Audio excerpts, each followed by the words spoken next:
Hi, this is Dee over at AlohaAstro.com, and we are going to take a look at the new moon on February the 23rd at 10:32 a.m. Eastern Standard Time. It will be at 4 degrees 29 minutes of the mutable water sign of Pisces, which is a very sensitive sign, very intuitive, and this is the image I have found for the posting that I do. I write a daily forecast that looks at the transits of the planets and what's going on. So let's take a look at what I've written. New moon in Pisces, Sunday, February 23rd, takes you deep sea diving into an ocean of sensitivity as the moon and sun join Mercury retrograde in Pisces, with Neptune, the ruling planet of Pisces, nearby. The 12th house of dreams, meditation, retreat, the subconscious, other planes of existence, and the collective consciousness of society, is the home of the mutable, intuitive water sign of Pisces, and Neptune, the planet of beauty, healing, and inspiration, is associated with the 12th house as well. Even if Pisces energy is found in a different house in your own natal chart, you can expect Piscean overtones in that area of life. The sextile aspects the new moon is forming with Mars in Capricorn and Uranus in Taurus indicate changes you would like to see as an effect of the new moon could come about more easily if you combine spiritual intent with deliberate action. With Mercury retrograde in an intuitive sign, you may be able to easily connect with your guides, angels, or ancestors. In Brazil, a festival to celebrate Yamana, not sure if I'm pronouncing that correctly, or Lamanya, Orisha of the waters and Queen of the Sea, takes place in February. Fishermen would ask her to bring calm seas and plenty of fish. People today send flowers and paper boats with small offerings into the sea in the hope that she will bless them. A trine between the new moon and the North Node in Cancer indicates that something life-changing or important to you is within reach if you use this three-part formula: inner spiritual adjustment, deliberate outer action, and an acceptance of miracles. So let's take a look at what we have going on for the transits. We'll take a look over at Planet Watcher, and we've got the time in here, and here we find the moon and the sun conjunct in Pisces. We have Mercury also conjunct at 5 degrees away. It is retrograding. And we've got Neptune at 17 degrees of Pisces, just loosely conjunct Mercury, but with so much energy going on there, and all the planets in exchange of energy with both Mars and Uranus and the North Node. That's the dominant focus right now.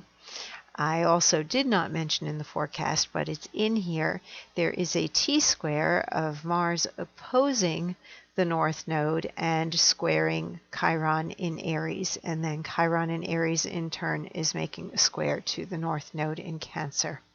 So the South Node is not indicated here over here at Planet Watcher, but it always sits opposite the North Node. So we have the South Node here, which may have some past life association, which is why I did mention the ability to perhaps connect with ancestors or other beings on the spiritual plane, and doing so in a very constructive or deliberate way, such as ceremony, or with the respect or reverence that you would expect to be giving to a being who might be a bit more advanced than you are, or who simply has experienced life and then passed on and is now at a different spiritual place than you might be. So Capricorn does things in a very structured way and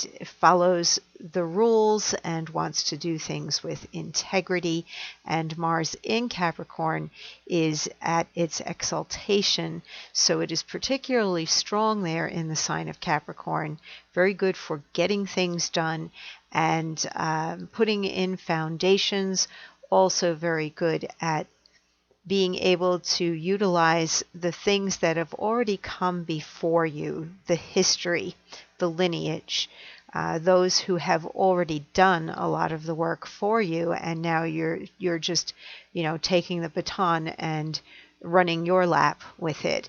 So tune in and ask for assistance from other beings, and you may find that your intentions come about more quickly, or that you actually get some answers. It might come to you in dreams, or very often for me, nature will give me symbols, or I will find things in movies or books that pop up where I realize that's my answer. I'm getting my answer through something that comes across my path and is deliberately, very much for me. I'm always aware when it's meant to be a message for me. So ask your questions, do your seeking. It's a good time for that. It is also a good time for resurrecting any of your dreams that you might have put aside. And while we have Mercury retrograding, another thing that often occurs is people will go back to lovers from the past, or they will miss people from the past. If you do reunite with anybody, just be aware that once Mercury goes direct, if you haven't worked through your problems, you might just be in a little honeymoon state during this retrograde where you're not really remembering what broke you up before.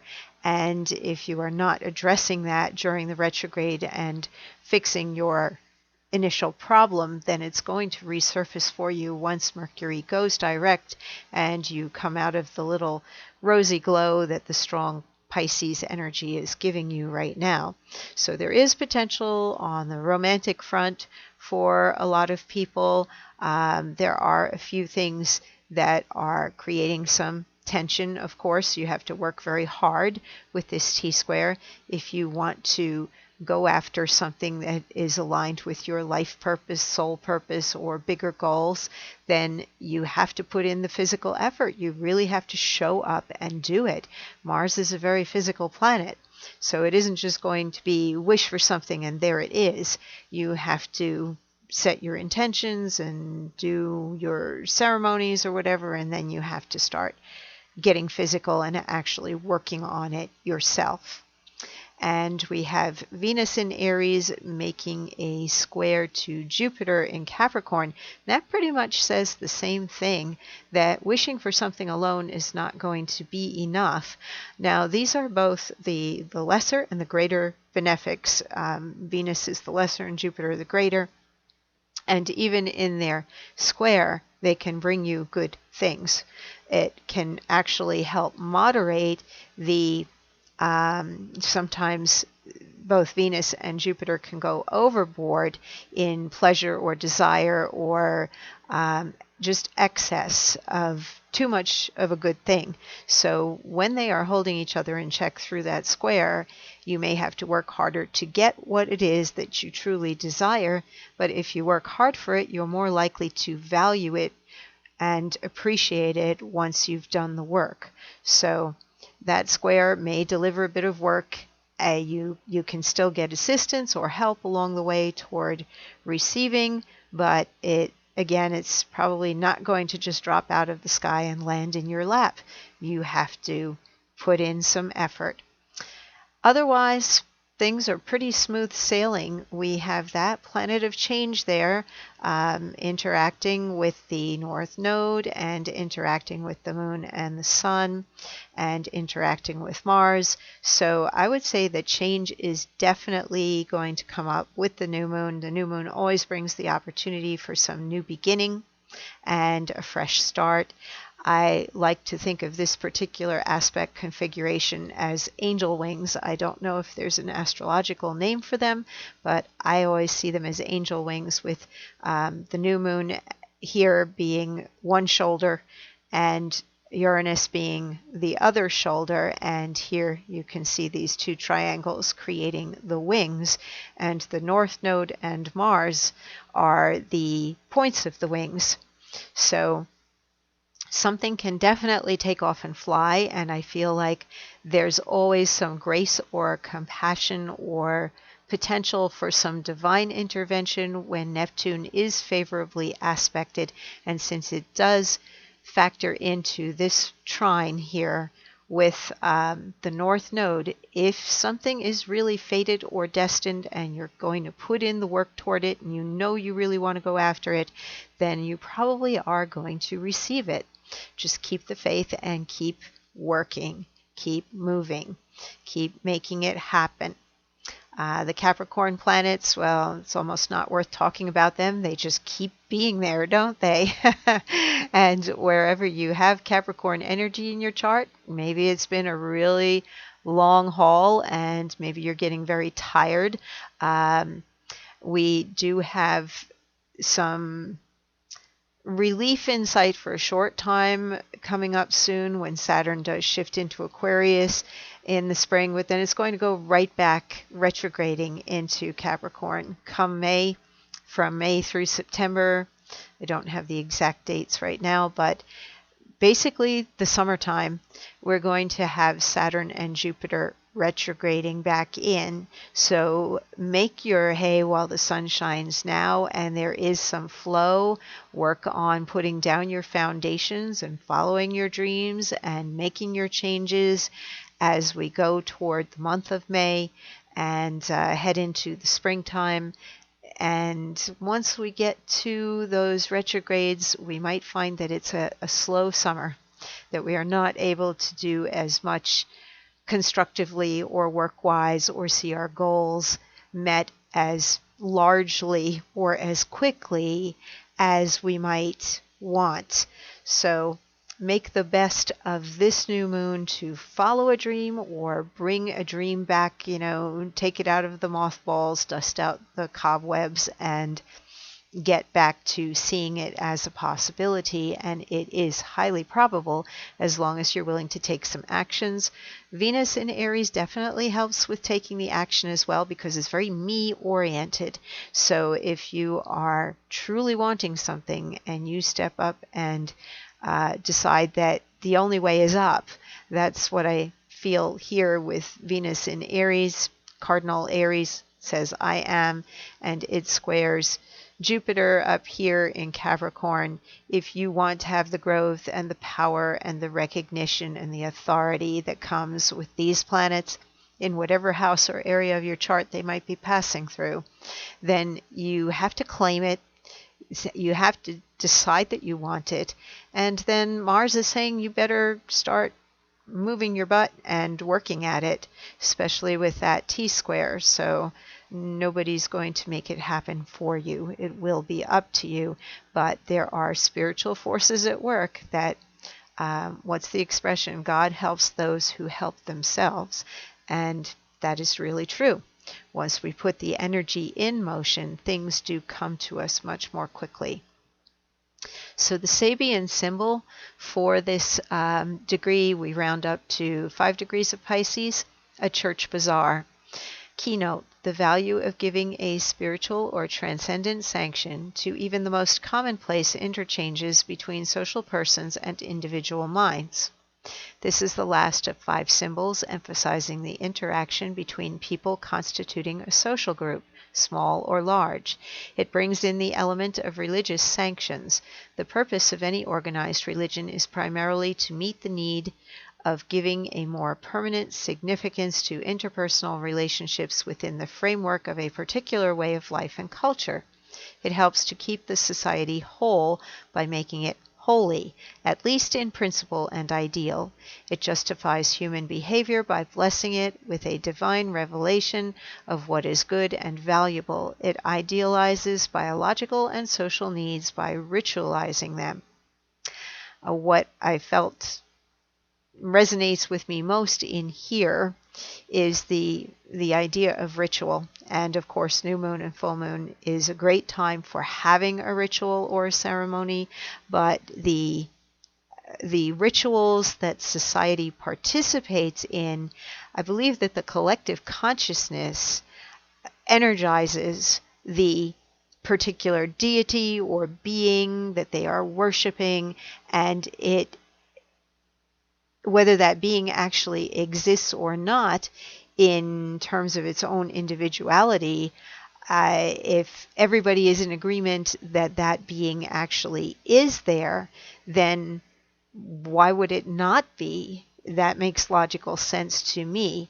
If all the energy of a group of people is focused upon a particular god or goddess or whatever, then that being is literally energized or is a conglomerate of the energy of everybody else that is realizing that particular being. So it says here that this ends the 67th fivefold sequence on a note of ritualized beneficence. It stresses the possibility of the presence of God in even the most material human activities. I actually passed a ceremony once on the beach, and it may have been a group of people that were practicing a religion that was similar to what's practiced here in Brazil, and the worship of this Orisha of the waters, or Yamana, however you might say her name, because they were at the beach and everybody was dressed in white, and they were all sailing little boats out into the water and pouring a lot of food into the water, like orange juice and eggs and little bowls of rice, and they were floating little bowls of flowers out into the water.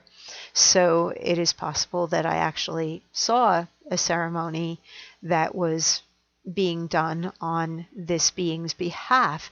But whoever they were worshiping, the energy of the group, and there were probably a little over 100 people, as I approached the group on the beach, you could see waves of energy around them, and everybody was singing and dancing, and the energy was palpable. You could see it literally in the air. It was like energy in motion that you could see with your eyes.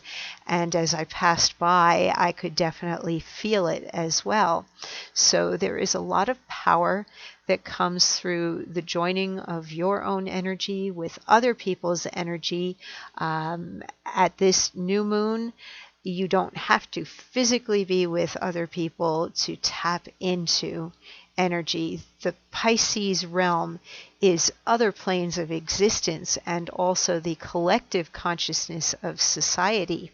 If you open up to the awareness that we are all connected on that quantum level, and that we can reach each other telepathically, we can think of somebody and then they call us, all of those type of spiritual connections are enhanced. The telepathic connections, the spiritual connections are enhanced at this new moon. So even if you are alone in conducting your own ceremony or setting your intentions, you can call in your ancestors, you can tap into people that you love in the here and now. You can tap into angels. Just put yourself into an energy or space of protection. If you're going to open yourself up to calling in beings that perhaps you're not sure, is it really, your guide, or is it really an angel? Ask for protection and ask to be put in pure white light, and to have safety and no beings to affect you or come into your circle of energy unless they have the highest intentions, the purest intentions. So that's what's going on for this new moon. And if you want to schedule to work with me, you can visit me at alohaastro.com. If you would like to have your chart read, I'm focusing a lot on relationship this month because it is the month of Pisces and Valentine's Day. So I am featuring some relationship readings, but I also read natal charts and solar return and all of that. And I would look forward to working with you. So be safe and take care at this new moon, and sweet dreams.